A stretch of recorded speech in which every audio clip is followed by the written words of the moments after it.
Speaking of CPL, or staying in the CPL is a better way of putting that. We're going to continue our club by club deep dive. We're less than a month away from the start of the 5th season, gentlemen. It is just around the corner.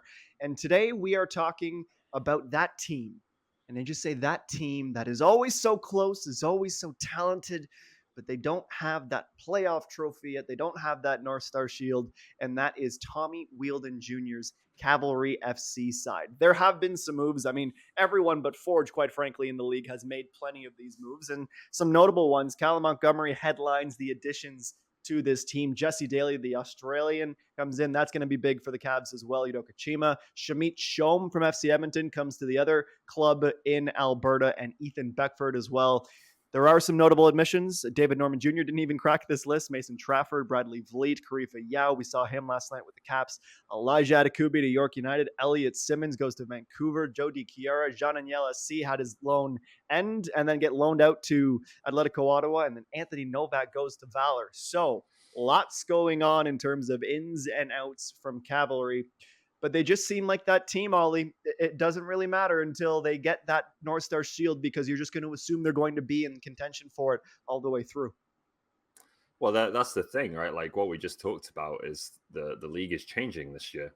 And there's more than one trophy up for grabs. And Cavalry have traditionally been very, very good at challenging for that position. It's not been a trophy yet, but they've always been up there, right? So they've won the regular season once. They came second once. Third last season, I believe, just by the wins tiebreaker, right? They were out of second place. So they're top two pretty much every season. Well, that means two things now. One is that you're firmly in the race for that regular season title. And secondly, you would expect them again to be in the mix to be in that 1v2 playoff game, right? And to get two cracks at playing in the final. So that totally transforms what Cavalry's playoff prospects could look like just by virtue of how strong they are in the regular season. I think it's been an interesting offseason for them. It's been quite quiet. I don't know if I'm maybe underestimating some of the players they brought in. I think Callum Montgomery is a really good signing, about as good a replacement for Mason Trafford as you could hope for. Jesse Daly has a lot of pro experience at a good level for his age, so you would hope he would be an impact player as well. It's just that attack I look at with Cavalry, particularly in the wide areas, particularly the kind of creative players, a number 10 type player.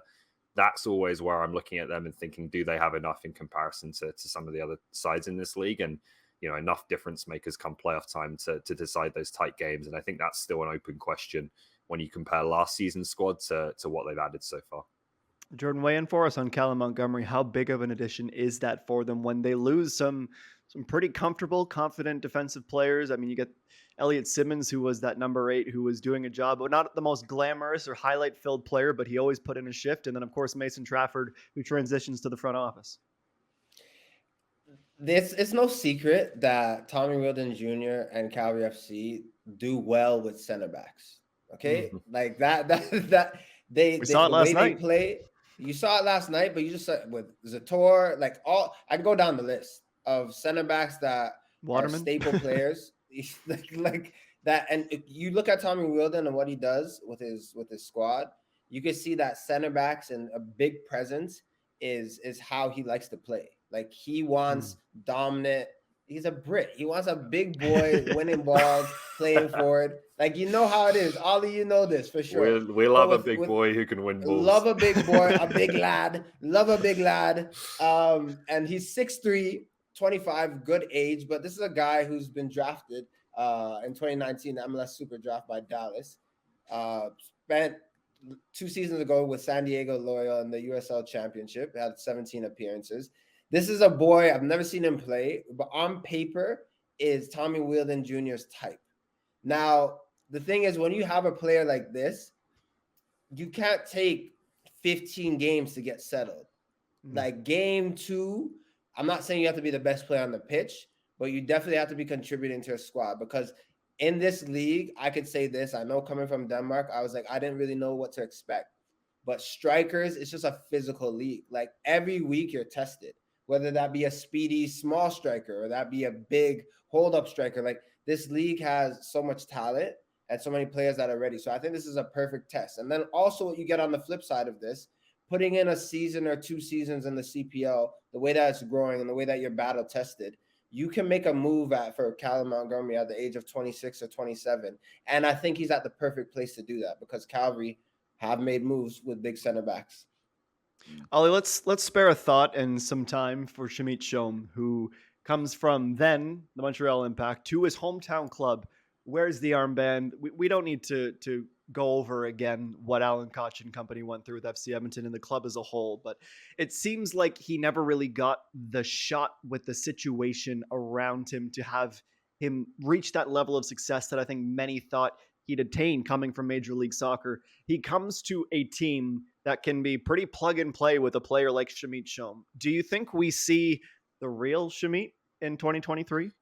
Well, that would be the idea behind the signing, I think, and it's something Tommy's always done a good job on is picking up players who I think maybe have been a little bit undervalued around the league or been in certain situations where it's not been the best for them. I don't think Shamit Shom played badly for Edmonton, but by it was pretty good, but certainly it was difficult to stand out as one of the top players in the league when you're playing in a team that's in that situation and struggling down the bottom of the standings. So he like I said, he's done it with a couple of players. Elliot Simmons is one who comes to mind, who didn't really have a great first season in Halifax. It just wasn't quite the right fit. Got let go by Halifax. But Tommy saw a player there and got a midfielder who was pretty much a staple of their team for 3 seasons and now goes on to Vancouver as a key part of that side. So I think he'll be hoping for something similar there. And, I think particularly when I think back to Shamit Shom when he was starting to get an opportunity with Montreal, it got cut off a little bit, I think, with some coaching changes. But when he was starting to get a little glimpse of time with Montreal a few years ago, I think he looked like a promising player, and that's the potential they'll be hoping to tap into. And quickly, I just want to add, gentlemen, with Shom, like playing against this guy past seasons, I know that he's probably one of the most technical guys on the pitch. Like he's very, very, very good player. He's quality. However, I think what has been missing is him not being challenged. Right. I think Tommy, in his environment that he's created, and I always have respect for Tommy because Calgary year in and year out is not a team you want to play because they're rough, they're organized, but then they play a distinct brand of football that you're going to get, especially when you head to Spruce Meadows. So I think Shamit Shom plugging into a system that's already working will just benefit him. I think that he could really surprise people this year with how he plays because now he has a working cast around him. Just seems like that guy that's thinking 2 or 3 steps ahead knows how he's going to beat you before the ball is even played towards him. And I think it'll be one to certainly keep a very close eye on at Cofield this season. Jordan, I know you love a dog. You love a pit bull. You love someone who likes to get stuck in. That's Fraser Aird for me. And man, can that guy fly up and down the flank as well. His season did not go the way he wanted it to. And I think it was so early in the year that it was a gut punch for Fraser. And I mean, that type of injury is just so difficult to come back from in general. Only 5 games he was able to play last year at Spruce Meadows. A healthy Fraser Aird makes this team a lot more difficult to play against, like you just mentioned. You don't like to play Cavalry without Fraser Aird. I can't imagine it's much more fun with Fraser in the lineup. Well, I think what I'll say about Fraser as well is that obviously he has some experience playing overseas, but most importantly, what I'll add is that I think playing under Tommy is that how his versatility could really be used. If you play with 3 in the back, I know Tommy likes to do that as well. He could play a wing back situation. I didn't even know why you guys showed me this because this one really hurt. This guy shot from like 40 yards. That's why we showed it to you. You know the answer to that. Why was the defensive midfielder closing him down in that clip? Honestly, I'm gonna be real. Probably play that guy at center back. Hey, I was not fit those times, man. I had too many LBs on me. Yeah, a year off. I'm not gonna lie. Once he came back from the bubble, I was fitter, but I was a bit too heavy those times. Too much oxtail. Anyways, I digress. I think Fraser Aird is a player that could really benefit their squad just from his versatility, but also experience. And I think sometimes you find with players like you need that proper environment, but you need that manager. I think Wheeldon is a guy that whisper in Fraser Aird and could say, hey, he can get the best of him. So I hope for a speedy recovery, but I also just want to see him bombing down the flank this season. Yeah, he's got quality. He can give you real quality from wide areas. They started to use him, I think, primarily as a right back when he was fit. And I think I would assume that's where we'll see him again. And that's a position where I think he can give you maybe just a bit more than Cavalry have had from some of their fullbacks in an attacking sense over the past few seasons. And like I said, provide a bit more creativity in the team that at some points I think has been missing. Fraser also, I think we as the media, the observer, and Cavalry as the club and their supporters missed him in dead ball situations as well. I think if you Yeah. get one of Meyer Bevan or Joe Mason really going, and I think those are two very hungry players who think that they're often overlooked in the conversation about strikers. Joe had his chance. I think there was a lot of hype early. It just the consistency and the fitness failed him a little bit. So he's got a point to prove as well. So I think Fraser from a free kick can find one of those two lads or any number of the center backs we spoke about